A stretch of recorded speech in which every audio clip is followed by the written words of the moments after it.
Hello everyone, ലോഗ്രാറിൻ്റെ പുതിയൊരു ക്ലാസ്സിലേക്ക് ഏവർക്കും സ്വാഗതം. 10th പ്രിലിംസ് സിലബസ് ബേസ് ചെയ്തിട്ടുള്ള ക്ലാസ്സുകളാണ് നമ്മളിവിടെ പഠിച്ചുകൊണ്ടിരിക്കുന്നത്. ഇന്ന് നമുക്ക് പുതിയൊരു സീരീസ് സ്റ്റാർട്ട് ചെയ്യാം. PYQ സീരീസാണ് സ്റ്റാർട്ട് ചെയ്യുന്നത്. നമുക്ക് നേരെ ക്ലാസ്സിലേക്ക് പോകാം.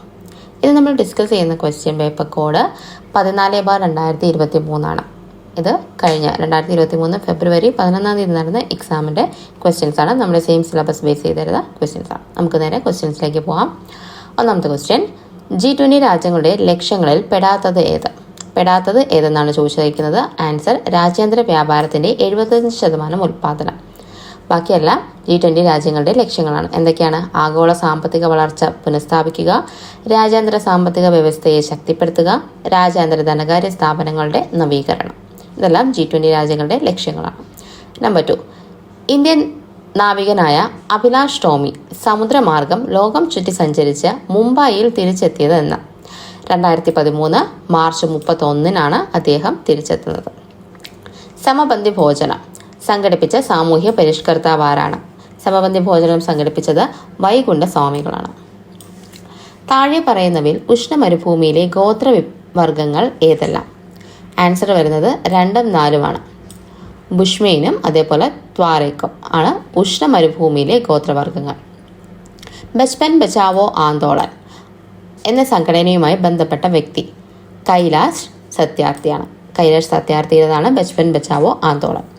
മീൻ വിറ്റ് പകരം നേടിയ നൂൽക്കൂമ്പാരം കൊണ്ട് വീടും ഉയർന്ന തോണികളും തിരിച്ചറിയാൻ പാടില്ലാതായി. ഈ വരികൾ ഉൾക്കൊള്ളുന്ന സംഘകാല കൃതി തിരിച്ചറിയുക. ഏതാണ്?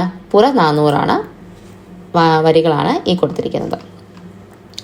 ഉൽപാദനത്തിന് ഉപയോഗിക്കുന്നതും കാണാനും സ്പർശിക്കാനും കഴിയുന്നതുമായ മനുഷ്യനിർമ്മിത വസ്തുക്കൾ എന്നാണ് അറിയപ്പെടുന്നത്? മൂലധനം. 2022 ഫിഫ വേൾഡ് കപ്പ് ഫുട്ബോളിൽ ഗോൾഡൻ ബൂട്ട് ലഭിച്ച കളിക്കാരൻ. ഗോൾഡൻ ബൂട്ടാണ് ചോദിച്ചിരിക്കുന്നത്. കിട്ടിയത് കിലിയൻ എംബാപ്പെ. 2013 ഒടുവിൽ സൗരയൂഥത്തിൽ എത്തിയ വാൽ നക്ഷത്രം ഏതാണ്? ഐസൺ ആണ് കേട്ടോ. 2013 ഒടുവിൽ സൗരയൂഥത്തിലെത്തിയ വാൽ നക്ഷത്രം ഐസൺ.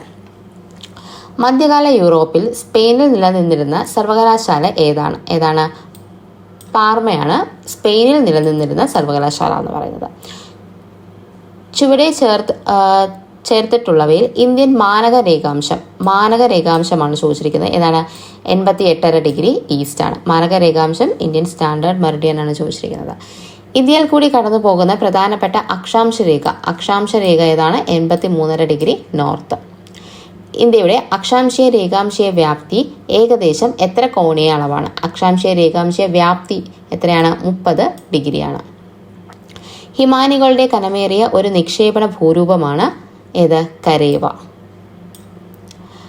കൃഷി അധിഷ്ഠിത വ്യവസായം ഇത് തന്നിരിക്കുന്നതിൽ ഏതെന്നാണ് ചോദിച്ചിരിക്കുന്നത്. തന്നിരിക്കുന്നതിൽ പഞ്ചസാര വ്യവസായമാണ് കൃഷി അധിഷ്ഠിത വ്യവസായം. ഇന്ത്യയിലെ ആദ്യ തുറമുഖ അധിഷ്ഠിത ഉരുക്കുശാല സ്ഥാപിതമായ പ്രദേശം. തുറമുഖ അധിഷ്ഠിത ഉരുക്കുശാല എന്നാണ് ചോദിച്ചിരിക്കുന്നത്. വിശാഖപട്ടണമാണ് ആൻസർ.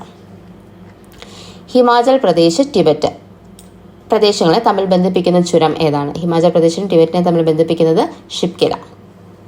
ഒരു പാരമ്പര്യ ഊർജ സ്രോതസ് ഏതാണ്? പാരമ്പര്യ ഊർജ സ്രോതസ് കൽക്കരിയാണ് ഇവിടെ ആൻസർ. ഇന്ത്യയിൽ ഗ്രാമീണ റോഡുകളുമായി ബന്ധപ്പെട്ട പ്രസ്താവനയിൽ ശരിയായ വസ്തുത ഏതാണ്? ശരിയായതാണ് ചോദിച്ചിരിക്കുന്നത്. ഗ്രാമങ്ങളിലെ ആഭ്യന്തര സഞ്ചാരം ഉറപ്പാക്കുന്നു. ഈ റോഡുകളുടെ നിർമ്മാണവും പരിപാലനവും തദ്ദേശ സ്വയംഭരണ സ്ഥാപനങ്ങൾ നിർവഹിക്കുന്നു. സംസ്ഥാന തലസ്ഥാനങ്ങളെ ജില്ലാ ആസ്ഥാനവുമായി ബന്ധിപ്പിക്കുന്നു. ആൻസർ 1ഉം 2ഉം മാത്രമെന്നാണ്. സംസ്ഥാന തലസ്ഥാനങ്ങളെ ബന്ധിപ്പിക്കുന്നില്ല, മറ്റ് രണ്ടുമാണ് ശരി. ഗ്രാമങ്ങളിലെ ആഭ്യന്തര സഞ്ചാരത്തിനും അതുപോലെ റോഡിന്റെ നിർമ്മാണം എന്ന് പറയുന്നത് തദ്ദേശ സ്വയംഭരണ സ്ഥാപനങ്ങൾക്കുമാണ് ഉള്ളത്. വർഷമാണ് ഇന്ത്യയിൽ ഉൾനാടൻ ജലഗതാഗത അതോറിറ്റി രൂപം കൊണ്ടത്? ഏത് വർഷമാണ്? 1986. സ്ത്രീകളുടെ ഉന്നമനത്തിനായി ആര്യ മഹിളാ സഭ സ്ഥാപിച്ച സാമൂഹ്യ പരിഷ്കർത്താവ് ആരാണ്? രമാഭായ്. തുണിമിൽ തൊഴിലാളികളുടെ വേതന വർധനവിനു വേണ്ടി ഗാന്ധിജി നടത്തിയ സത്യാഗ്രഹ സമരം ഏത്? തുണിമിൽ തൊഴിലാളികൾക്ക് വേണ്ടിയിട്ട് നടത്തിയത് അഹമ്മദാബാദ് സത്യാഗ്രഹം. ഗാന്ധിജി കൈസർ ഇ ഹിന്ദ് ബഹുമതി ബ്രിട്ടീഷ് ഗവൺമെന്റിനെതിരെ നൽകിയത് ഏത് സംഭവവുമായി പ്രതിഷേധിച്ചിട്ടാണ്? ഏത് സംഭവത്തെ പ്രതിഷേധിച്ചിട്ടാണ്? ജാലിയൻ വാലാബാഗ് കൂട്ടക്കൊലയെ പ്രതിഷേധിച്ചിട്ടാണ്. നാഗന്മാരുടെ റാണി എന്ന് ജവഹർലാൽ നെഹ്റു വിശേഷിപ്പിച്ചത് ഗൈഡിലുവിനെയാണ്. ചൗരി ചൗര സംഭവം നടന്ന വർഷം 1922. 1953 രൂപം കൊണ്ട സംസ്ഥാന പുനഃസംഘടനാ കമ്മീഷന്റെ ചെയർമാൻ ആരായിരുന്നു? ഫസൽ അലി. ഇന്ത്യൻ താഷ് കോൺഗ്രസിന്റെ അന്തിമ ലക്ഷ്യം പൂർണ്ണ സ്വരാജ് ആണെന്നും പ്രഖ്യാപിക്കുന്ന പ്രമേയം പാസാക്കിയ സമ്മേളനം നടന്നത് എവിടെ വെച്ചാണ്? ഇന്ത്യൻ നാഷണൽ കോൺഗ്രസ് എന്നാണ് ഉദ്ദേശിക്കുന്നത്. പൂർണ്ണ സ്വരാജ് പ്രഖ്യാപിച്ച ഏതാണ്? ലാഹോർ സമ്മേളനമാണ്. 1940 ആരംഭിച്ച വ്യക്തിഗത സത്യാഗ്രഹത്തിന് വേണ്ടി ഗാന്ധിജി ആദ്യം തിരഞ്ഞെടുത്തത് ആരെയാണ്? വിനോബ ഭാവെ. ക്വിറ്റ് ഇന്ത്യ സമരം നായിക എന്നറിയപ്പെടുന്ന ധീരവനിത അരുണ ആസ്ഫരി. ഇന്ത്യൻ നവോത്ഥാനത്തിന്റെ പിതാവ് രാജാറാം മോഹൻ റോയ്. 1924 ഒളിമ്പിക്സിൽ പങ്കെടുത്ത മലയാളി CK ലക്ഷ്മണൻ. കേരളത്തിന്റെ വിസ്തൃതി എത്രയാണ്? 38,863 ചതുരശ്ര കിലോമീറ്റർ. കിഴക്കിന്റെ വെനീസ് എന്നറിയപ്പെടുന്ന ജില്ല ഏതാണ്? ആലപ്പുഴ. കേരളത്തിൽ ഏറ്റവും അധികം വനമേഖലയുള്ള ജില്ല ഏതാണ്? ഇടുക്കി. കേരളത്തിലെ ഏറ്റവും വലിയ കായലായ വേമ്പനാട്ട് കായൽ ഏതെല്ലാം ജില്ലകളിൽ വ്യാപിച്ചു കിടക്കുന്നു? അപ്പോൾ വേമ്പനാട്ട് കായൽ ഏതെല്ലാം ജില്ലകളിൽ വ്യാപിച്ചു കിടക്കുന്നു എന്നാണ് ചോദ്യം. ആലപ്പുഴ, കോട്ടയം, എറണാകുളം. കേരളത്തിലെ ഏറ്റവും ഉയർന്ന കൊടുമുടിയായ ആനമുടിയുടെ ഉയരം എത്രയാണ്? 2695 മീറ്റർ, 2695 മീറ്റർ. കേരളത്തിൽ എത്ര പട്ടികജാതി സംവരണ മണ്ഡലങ്ങളുണ്ട്? പട്ടിക ജാതിയാണ് ചോദിച്ചിരിക്കുന്നത്, 14 എണ്ണം. കേരള സംസ്ഥാന ജൈവ വൈവിധ്യ ബോർഡ് രൂപീകൃതമായ വർഷം 2005. കേരളത്തിൽ ഏറ്റവും കൂടുതൽ മഴ കിട്ടുന്ന മൺസൂൺ കാലം കണ്ടെത്തുക. കേരളത്തിൽ ഏറ്റവും കൂടുതൽ മഴ കിട്ടുന്നത് ജൂൺ മുതൽ സെപ്റ്റംബർ വരെയാണ്. കേരള നിയമസഭ കേരള പഞ്ചായത്തി രാജ് നിയമം പാസാക്കിയ വർഷം 1994. 1.25 കോടി മലയാളികൾ എന്ന ഗ്രന്ഥത്തിന്റെ രചയിതാവ് EMS നമ്പൂതിരിപ്പാട്. 1921 അഖില കേരള അടിസ്ഥാനത്തിലുള്ള പ്രഥമ രാഷ്ട്രീയ സമ്മേളനം നടന്നത് എവിടെ വെച്ചാണ്? ഒറ്റപ്പാലം. ബ്രിട്ടീഷ് ഭരണത്തോടുള്ള എതിർപ്പ് വെണ്ണീച്ച ഭരണം എന്ന പ്രയോഗത്തിലൂടെ പ്രകടിപ്പിച്ച സാമൂഹിക പരിഷ്കർത്താവ് വൈകുണ്ഠ സ്വാമികൾ. ഋതുമതി എന്ന നാടകത്തിന്റെ രചയിതാവ് ആരാണ്? പ്രേംജി. തിരുവിതാംകൂറുകാർക്ക് എന്ന ആശയത്തോടുകൂടി ശ്രീമൂലം തിരുനാളിന് സമർപ്പിക്കപ്പെട്ട നിവേദനം ഏതായിരുന്നു? മലയാളി മെമ്മോറിയൽ. ഒന്നാം ലോകമഹായുദ്ധകാലത്ത് മാരംകുളം എന്ന സ്ഥലത്തു നിന്നും കുളത്തൂർ കുന്നിലേക്ക് ഒരു യുദ്ധവിരുദ്ധ ജാഥ നടത്തിയ സാമൂഹ്യ പരിഷ്കർത്താവ് ആരാണ്? കുമാര ഗുരുദേവൻ. സിവിലിയൻ നിയമലംഘന പ്രസ്ഥാനത്തിന്റെ ഭാഗമായി കേരളത്തിൽ കേളപ്പന്റെ നേതൃത്വത്തിൽ ഉപ്പ് സത്യാഗ്രഹം നടന്നത് എവിടെ വെച്ചിട്ടാണ്? പയ്യന്നൂർ. 1904 അധസ്ഥിതർക്ക് മാത്രമായി ഒരു വിദ്യാലയം സ്ഥാപിച്ച സാമൂഹ്യ പരിഷ്കർത്താവ് അയ്യങ്കാളി. കയ്യൂർ സമരം നടന്ന വർഷം 1941 മാർച്ച് 28. കണ്ണൂരിൽ നിന്ന് മദ്രാസിലേക്ക് പട്ടിണി ജാഥ നടത്തിയതാരാണ്? AK ഗോപാലൻ. ഇന്ത്യൻ ഭരണഘടന ഉറപ്പു നൽകുന്ന സ്വാതന്ത്ര്യത്തിനുള്ള അവകാശത്തിൽ ഉൾപ്പെടാത്തത് ഏത്?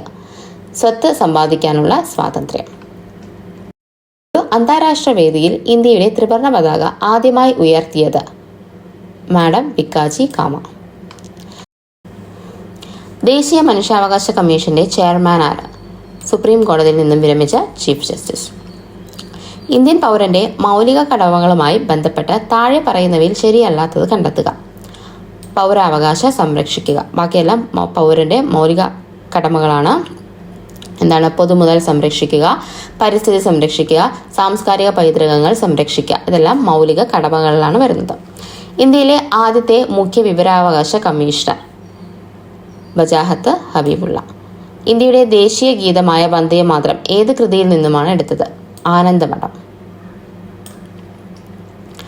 മൗലിക അവകാശങ്ങളിലെ അവസര സമത്വം ഉൾക്കൊള്ളുന്ന ഇന്ത്യൻ ഭരണഘടനയുടെ വകുപ്പ് ഏതാണ്? അവസര സമത്വമാണ് ചോദിച്ചിരിക്കുന്നത്, 16-ാം വകുപ്പ്. അശോക സ്തംഭം ഇന്ത്യയുടെ ദേശീയ ചിഹ്നമായി അംഗീകരിച്ചത് എന്നാണ്? 1950 ജനുവരി 26. ഇന്ത്യയുടെ ദേശീയ ഗാനമായ ജനഗണമന ഏത് ഭാഷയിലാണ് രചിക്കപ്പെട്ടത്? ജനഗണമന ബംഗാളി ഭാഷയിലാണ് രചിക്കപ്പെട്ടിരിക്കുന്നത്. ഇന്ത്യൻ ഭരണഘടനയിലെ മൗലിക അവകാശങ്ങളുമായി ബന്ധപ്പെട്ട പ്രസ്താവനകളാണ് ചുവടെ നൽകിയിരിക്കുന്നത്. ശരിയായവ കണ്ടെത്തുക. ഓപ്ഷൻ എ 2ഉം 4ഉം. അമേരിക്കൻ ഭരണഘടനയിൽ നിന്നും കടം കൊണ്ടതാണ്. സാംസ്കാരികവും വിദ്യാഭ്യാസപരവുമായ അവകാശം മൗലിക അവകാശമാണ്. ഭാഗം 3ലാണ് വരുന്നത്. ഇത് ന്യായവാദത്തിന് അർഹമാണ്. മാംസാഹാരികൾക്ക് ആഹാരം കടിച്ചു കീറാൻ സഹായിക്കുന്ന പല്ല്? കോമ്പല്ല്. ശരീരത്തിലെ പ്രധാന വിസർജന അവയവം ഏതാണ്? വൃക്ക. അസ്കോർബിക് അമ്ലം എന്നറിയപ്പെടുന്ന ജീവകം ഏതാണ്? ജീവകം സി. കേരളത്തിലെ നഗരങ്ങളിലെ ചേരിയിൽ താമസിക്കുന്നവരുടെ സംരക്ഷണത്തിനായി ആരോഗ്യ വകുപ്പ് ആവിഷ്കരിച്ച പദ്ധതി? ഉഷസ്. തൊണ്ടമുള്ളിന് അഥവാ ഡിഫ്തീരിയയ്ക്ക് കാരണമായ രോഗാണു? ബാക്ടീരിയ. താഴെ തന്നിരിക്കുന്നവയിൽ സങ്കര ഇനം പച്ചമുളക് ഏതാണ്? പച്ചമുളകിന്റെ സങ്കര ഇനമാണ് ചോദിച്ചിരിക്കുന്നത്. ഉജ്ജ്വലയാണ്. ചണച്ചെടിയുടെ ഏത് ഭാഗത്തു നിന്നാണ് ചണനാരുകൾ ലഭിക്കുന്നത്? തണ്ടിൽ നിന്നുമാണ് ലഭിക്കുന്നത്. കേരളത്തിലെ ആദ്യത്തെ റിസർവ് വനം ഏതാണ്? കോന്നി. ഇന്ത്യൻ പരിസ്ഥിതി ശാസ്ത്രത്തിന്റെ മാതാവ് എന്നറിയപ്പെടുന്നത് ആരാണ്? മേധ പട്കർ. ഹരിതഗൃഹ വാതകങ്ങളിൽ ഏറ്റവും പ്രധാനപ്പെട്ട വാതകം ഏത്? Carbon dye oxide. ഐസ് നിർമ്മിക്കുമ്പോൾ വേഗത്തിൽ ഘനീഭവിക്കുന്നതിനും താഴ്ന്ന താപനില ലഭിക്കുന്നതിനും വേണ്ടി ചേർക്കുന്നത്? Ammonium chloride. മനുഷ്യ ശരീരത്തിൽ ആഹാരം ഏത് വാതകവുമായി പ്രവർത്തിച്ചാണ് ഊർജം ഉണ്ടാകുന്നത്? ഓക്സിജൻ. ഒരു പദാർത്ഥത്തിന്റെ എല്ലാ ഗുണങ്ങളും നിലനിൽക്കുന്ന അതിന്റെ ഏറ്റവും ചെറിയ കണിക? തന്മാത്ര. തെളിഞ്ഞ ചുണ്ണാമ്പ് വെള്ളത്തിലേക്ക് കാർബൺ ഡൈ ഓക്സൈഡ് വാതകം കടത്തിവിടുമ്പോൾ ഉണ്ടാകുന്നത്? Calcium carbonate. ചുവടെ കൊടുത്തിരിക്കുന്ന മൂലകങ്ങളിൽ ധാന്യകത്തിലും മാംസ്യത്തിലും പൊതുവായി അടങ്ങിയിട്ടുള്ളത് ഏതെല്ലാം? 1ഉം 2ഉം. ഹൈഡ്രജനും കാർബണും ധാന്യത്തിലും മാംസ്യത്തിലും ഉണ്ട്. പ്രാഥമിക വർണ്ണങ്ങളായ പച്ചയും ചുവപ്പും ചേർന്നാൽ കിട്ടുന്ന നിറമേത്? പച്ചയും ചുവപ്പും കൊണ്ട് ചേരുമ്പോൾ മഞ്ഞയാണ് കിട്ടുന്നത്. താഴെ തന്നിരിക്കുന്നവയിൽ സമ്പർക്ക ബലം ഏതാണ്? സമ്പർക്ക ബലമാണ് ഘർഷണ ബലം. സൂര്യനോട് ഏറ്റവും അടുത്ത് സ്ഥിതി ചെയ്യുന്ന ഗ്രഹം ഏതാണ്? ബുധൻ. മാധ്യമത്തിന്റെ സഹായമില്ലാതെ തന്നെ താപം പ്രേഷണം ചെയ്യപ്പെടുന്ന രീതിയാണ് ഏത്? വികിരണം. ഡാഷ് വസ്തുവിന്റെ ഭാരം 0 ഭൂമിയുടെ കേന്ദ്രത്തിൽ. ബാക്കി 20 മാത്സ് ക്വസ്റ്റ്യൻസ് ആണുള്ളത്. നമ്മൾ 80 GK ക്വസ്റ്റ്യൻസ് ആണ് ഇവിടെ ഡിസ്കസ് ചെയ്തത്. എല്ലാവർക്കും മനസ്സിലായെന്ന് വിചാരിക്കുന്നു. വീഡിയോ കണ്ട എല്ലാവർക്കും താങ്ക് യു. നമുക്ക് അടുത്ത വീഡിയോയിൽ കാണാം. അതുവരേക്കും ബൈ.